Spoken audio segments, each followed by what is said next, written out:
Limbo land means to me just that period of the unknown. So my cancer, well, I've got two different cancers.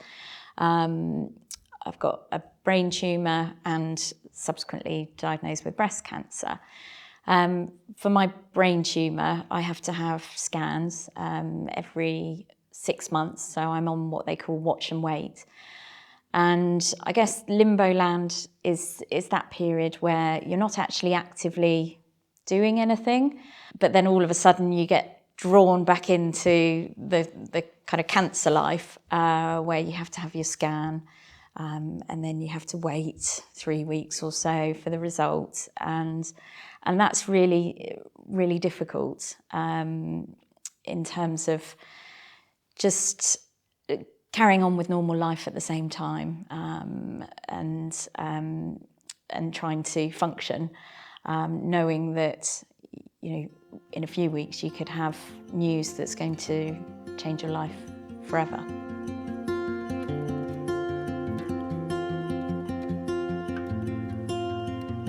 I kept myself busy. I've got 3 children, so that's busy enough, and a husband.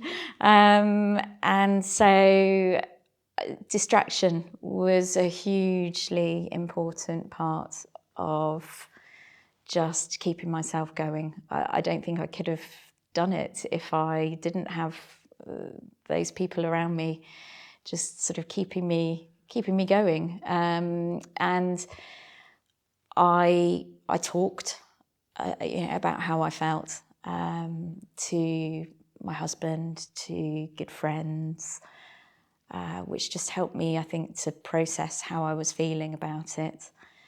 But yeah, a lot of the time I just felt really, really angry that life was really unfair. And it was really difficult. And I really relate to my patients now because I'm a GP as well.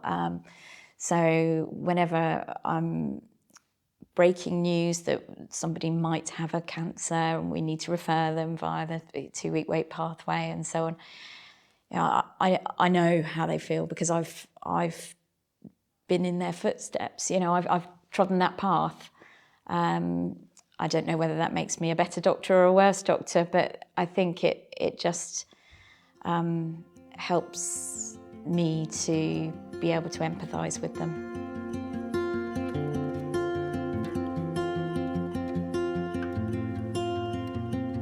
To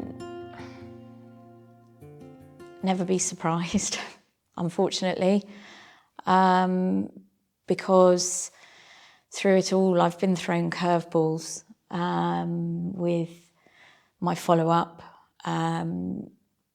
Just last week I was diagnosed with another chronic disease. I've diagnosed with rheumatoid arthritis, which will mean lifelong treatment and so on. And this was sort of supposed to be my kind of year with no treatment really for anything other than my hormonal treatment for the breast cancer. And then all of a sudden I was faced with this. And, you know, that's just one amongst many different curveballs that I've been thrown since 2020. So it's to, I guess, expect the unexpected, sadly.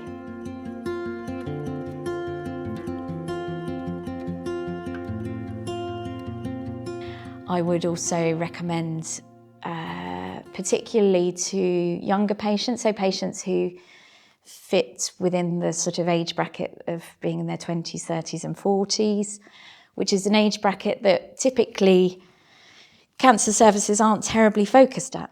So, you know, you've got all the cancer services aimed at children and cancer services aimed at patients in their sort of 50s, 60s plus.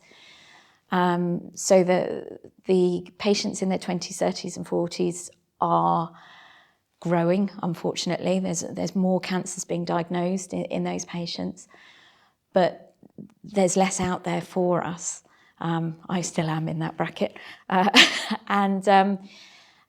I think there are some charities out there. Yeah, I've been very involved with Shine Cancer Support, and they've just been incredible in terms of their support, because the charity is run by people who have cancer.